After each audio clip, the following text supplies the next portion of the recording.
কৃষ্ণ। রাধে রাধে। জয় শ্রী গৌরহরি, জয় শ্রী গৌরনিতাই, জয় জগন্নাথ মহাপ্রভু কি জয়। বন্ধুরা, আজকে মঙ্গলবার আর এখন বাজে বেলা 11টা। আমি আমার ভগবান শ্রী গোবিন্দকে প্রতিদিনেরই মতো তাড়াতাড়ি স্নান করিয়ে ওনাকে বস্ত্র ধারণ করিয়ে ওনাকে শৃঙ্গার করিয়ে দিয়েছি। আর আজকের শৃঙ্গারের দর্শনটা একটু বিশেষ, কারণ আপনারা নিশ্চয়ই সকলেই দেখতে পাচ্ছেন যে আজকে ভগবান শ্রী হরিকে কত অপূর্ব, কত সুন্দর, কত দিব্য লাগছে। ভাবলাম এই সুন্দর ভিডিওটি আপনাদের সকলের সাথে শেয়ার করি, কারণ আপনারা যারা যারা ভগবানের প্রেমে মুগ্ধ হয়ে রয়েছেন, যারা যারা ভগবানের চরণ সেবা করছেন, তারাই প্রতি মুহূর্তে এই ভিডিওটা দেখে আনন্দ উপভোগ করবেন। কারণ দেখুন, ভগবান তো অন্তরের ভক্তি চান, উনি আচার বিচার নিয়ম কানুন কিছুই চান না, উনি সব কিছুর ঊর্ধ্বে অন্তর থেকে একনিষ্ঠ ভক্তি উনি চান। তা আপনারা সকলেই দেখতে পাচ্ছেন আজকে ভগবান শ্রী গোবিন্দকে কত অপূর্ব লাগছে।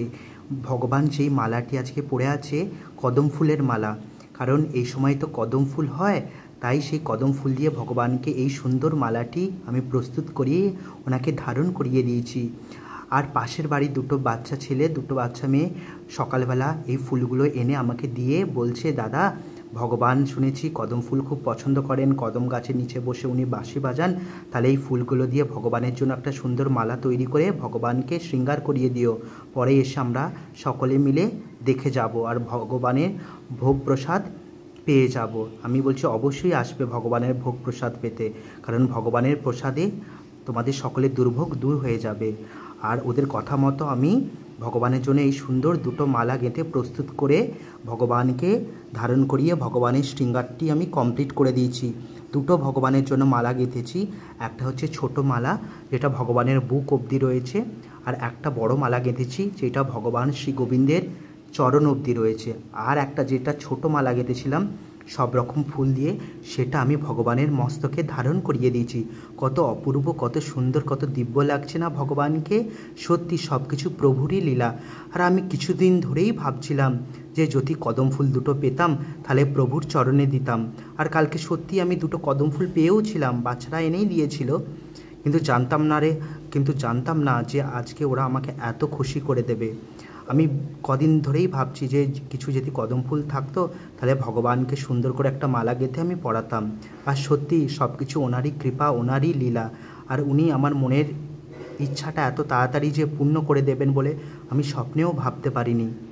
মানে কি বলবো, কত অদ্ভুত লীলা না, যেটা আমি মনে মনে ভেবেছি সেটা তিনি সাক্ষাৎ প্রমাণ দেখিয়ে দিলেন। আর আজকে ভগবানের ভোগ রন্ধন বলতে আমি বিশেষ কিছু রন্ধন করতে পারিনি, যা কিছু ভগবানের জন্য রন্ধন করে ওনাকে নিবেদন করেছি। আপনারা সকলেই ভগবানের ভোগের দিব্য দর্শন করে নিন আজকে আমি আমার ভগবানকে কি ভোগ নিবেদন করেছি।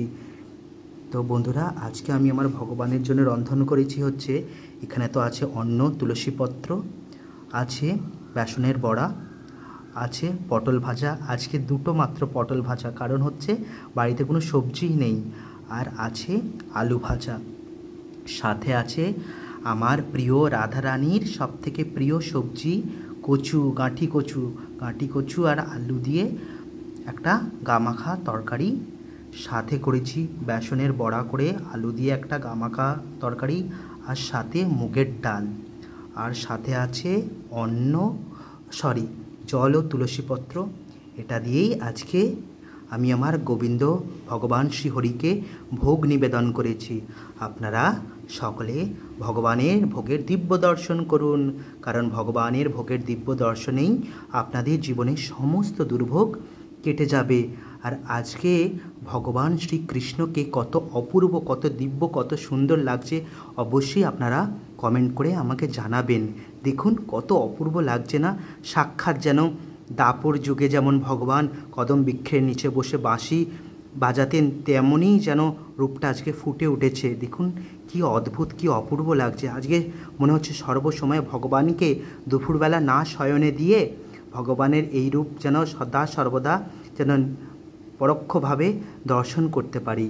কারণ ভগবানকে শয়ন দেওয়ার সময় সমস্ত কিছু গায়ের মালা টালা খুলে ভগবানকে পুরো পরিষ্কার করেই ভগবানকে আমি শয়নে দিই, তাই এই কথাটা আমি বললাম। আপনারা সকলে আর একবার ভগবানের দিব্য দর্শনের সাথে সাথে ভগবানের ভোগের দর্শন করে নিন। রাধে রাধে, হরি बोल, जय श्री कृष्ण, जय गौर निताई, जय जगन्नाथ महाप्रभु की जय।